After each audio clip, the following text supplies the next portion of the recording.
confident. I think they've got a decent run in as well, Arsenal. So this is a massive game for both teams because Spurs certainly be looking at West Ham and Chelsea above them and saying we need to try and catch them to be the best club in London.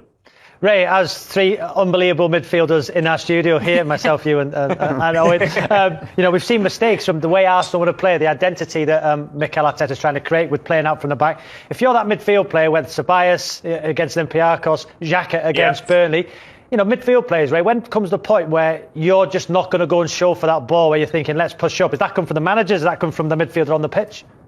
Do you know what, Robbie? I mean, it's great that you play it from the back. That's what your identity I want to play. But there's times when you can't play it from the back. Now, Leno is just as much to blame. He can see someone closing him down, Xhaka. Look, Xhaka could have turned it round the corner straight away with his first touch. But he's still a bad ball to give him. I mean, he can see the Burnley player trying to close him down. Surely you clear your lines. I mean, as much as I love to see great football and people playing out from the back, even Manchester City, how good they are. We see Ederson every now and again. He has to clear his lines. And it's just making them right decisions because the last two occasions, it's cost Arsenal. I mean, they got away with it at Olympiacos, but 2 points dropped at Burnley. And sometimes the keeper's got to look what the situation is. The Olympiacos goal, I mean, he's not even in his goal. When he passed it to Ceballos, who he's not aware of who's around him. And if you look at the way Olympiacos played, they was on the press straight away. They knew what they was trying to, how they're going to win the ball back. And, sometimes as a player, you can coach people to play it from the back, but you just got to use your common sense sometimes. It's not on, so why don't we here a little bit longer and try and turn and, miss the press out. Yeah, Ray makes a good point about that Xhaka one. That ball doesn't exist, by the way. I'm serious. That pass, the ball, everything about it doesn't exist. He shouldn't be there. He's too deep. He runs too quick to Leno. And Leno, obviously, I think because he shows with such urgency, Leno thinks, I better give it to him. But actually, really, that ball, if he hits it a bit slower, maybe he can hit it first time. But just put it around the corner. Yeah, but the problem is he's left-footed, right? So he's going to have to hit it with the outside of his foot. A square ball up in the air over a 6'4" centre forward. That's all of it. It just doesn't. Ray makes a good point. Just don't come and receive the ball short.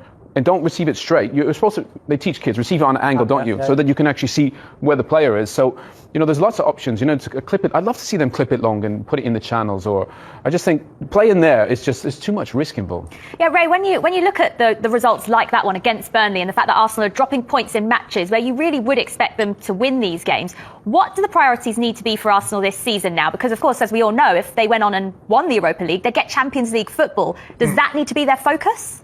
Absolutely, yeah. Being realistic, they've got no chance of getting in the top four, and that's still their focus, trying to get back into Europe. Top six is going to be it's going to be tough for them. So I think Olympiacos, they've done their hard bit. They went over to Olympiacos. We talk about no fans in the stadium. It probably helped Arsenal, especially playing in Greece because it's a very hostile place. But yeah, certainly it's got to be Europa League. But this Sunday is still a massive game. It's a North London derby. The bragging rights going to work or with your mates. It's a massive rivalry between both teams. And, I'm sure Mikel Arteta will be saying to his players, look, there's no fans there, but come on, start on the front foot. And we know how dangerous Tottenham can be on the break, as Jose Mourinho says there. So it should be an intriguing game. But any mistakes like that, and then, Tottenham will punish you with the front three they've got, with Kane, Son and Bale in great form. Then, if you make a mistake like Xhaka did against Burnley, it'll be in the back of your net again. Ray, we saw Martin Odegaard scoring his first goals for Arsenal since making the move against Olympiacos. What have you made of the games that he's played so far? He seems to have adapted pretty quickly. He has. He's done really well. He had a great spell last year in Sociedad, and he got his chance now, and he's put him into the side. I think Mikel Arteta really trusts him. He's playing a lot of football at the moment in that number 10 spot, which you've got to be able to play and see a pass, which he can.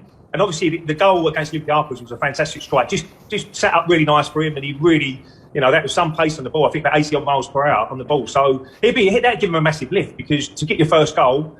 When you need to get goals from that number 10 area, then, he'd be very happy and he could play a big part, going forward. Whether they can get him next year and keep him, we'll have to wait and see. But certainly towards the end of the season, he can play a big part. And, if you're going to create chances, he's the one who's got to try and be that man who opens the door for Aubameyang and Saka and Lacazette and people like that. Ray, what do you make of Arsenal on a whole this season? FA Cup winners last year, finishing 8th.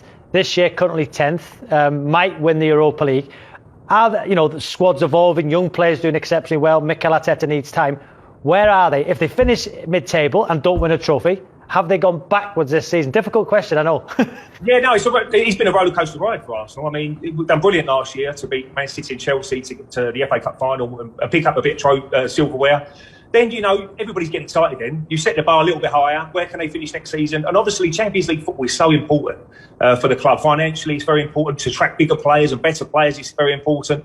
So that's where they want to get to. And we're well away from that at the moment. So a lot of work to be done still. And I know Edu's behind the scenes, who I played with. He knows exactly what you need to be successful. And I'm sure he's working very hard with Mikel Arteta.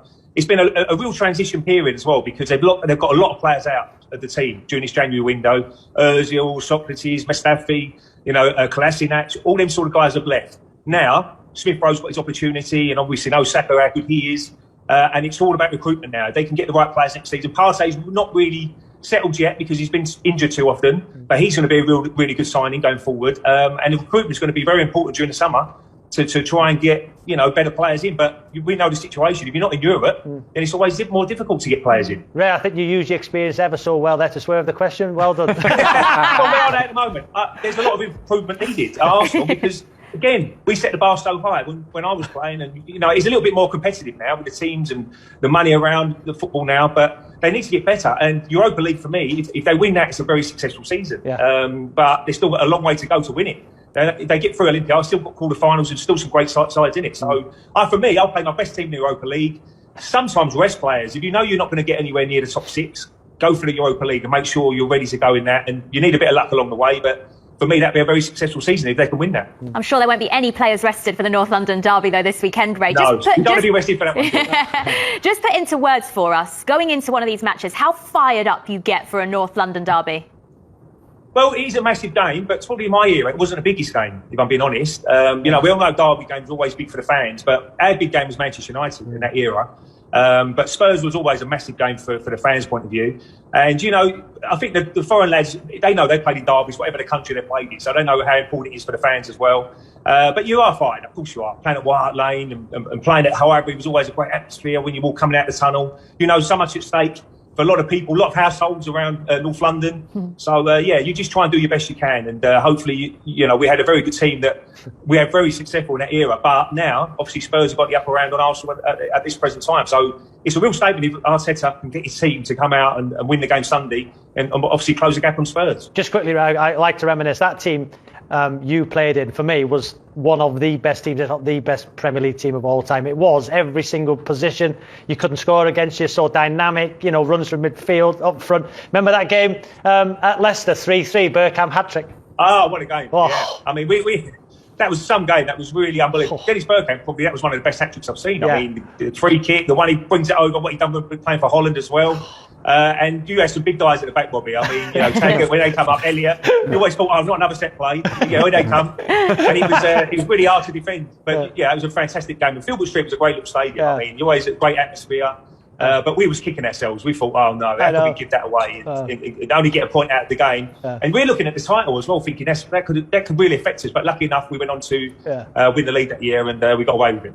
Ray, before we let you go, then go on, tell us, what's the score going to be at the Emirates? Well, last time I was on your programme, I got it totally wrong. So I was with Darren Anderton. I said 2-0 to he said 2-0 to Spurs. He got it spot on. Yeah. So look, it's going to be goals tomorrow because a draw for both clubs is no good. So I think there's going to be attacking football. We've got to see the lineups, but I'm going to go for.